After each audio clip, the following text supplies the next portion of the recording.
Industri semikonduktor Sarawak berminat untuk memulakan semikonduktor sebatian dengan menjadikan United Kingdom UK sebagai model dalam memacu strategi semikonduktor di negeri ini.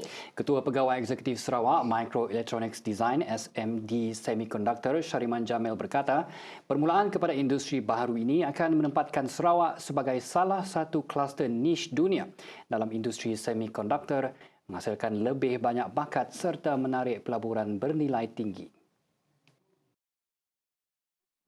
We already have the existing capacity of player in silicon foundry through company XFAB, which operate in Samajaya Kuching High Tech Park. Leveraging from this strength, I believe Sarawak can embark on compound semiconductors such as GaN on silicon, gallium on silicon, silicon carbide, or graphene on silicon. The future champion technology for EV, hydrogen, 5Gs and 6Gs, space applications and many others.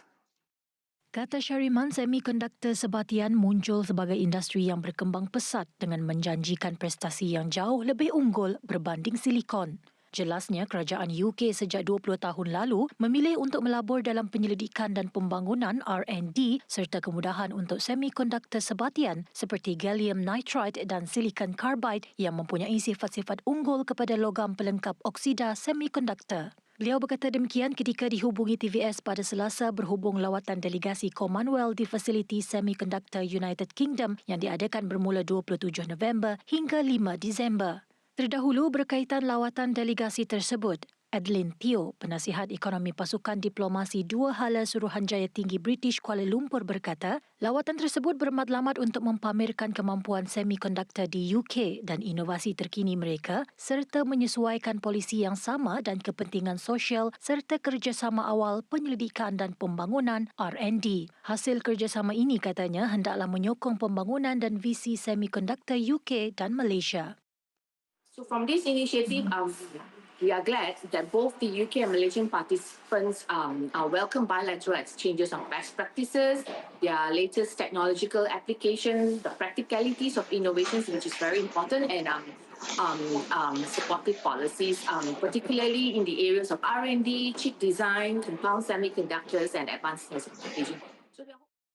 Sementara itu, Syariman ketika diminta mengulas mengenai kedua-dua industri semikonduktor berkata, UK mempunyai ekosistem semikonduktor yang cergas di mana kerajaannya melabur lebih dalam sektor R&D serta fasiliti untuk menempatkan industri tersebut dalam sektor R&D bernilai tinggi dan reka bentuk chip di bawah strategi semikonduktor UK. Manakala rantaian semikonduktor Malaysia pula katanya lebih tertumpu kepada perhimpunan dan ujian semikonduktor sumber luar OSAT dan perkhidmatan pembuatan elektronik EMS. Oleh itu, beliau menyarankan industri semikonduktor di negeri ini untuk meningkatkan rantaian nilai ke dalam R&D dan reka bentuk chip menerusi peranan 3 elemen iaitu rangka kerja sokongan dan kerjasama antara kerajaan, akademik dan institusi penyelidikan. In this regard, everyone, I believe, must work together to ensure that Malaysia New Industrial Master Plan and IMP 2030 can be materialized, and with the government providing a clear direction, in essence, a 3-fit implementation strategy, execution strategy, with sufficient funding. And while our universities proactively and progressively skewing their outcomes to meet the industry requirements and standards.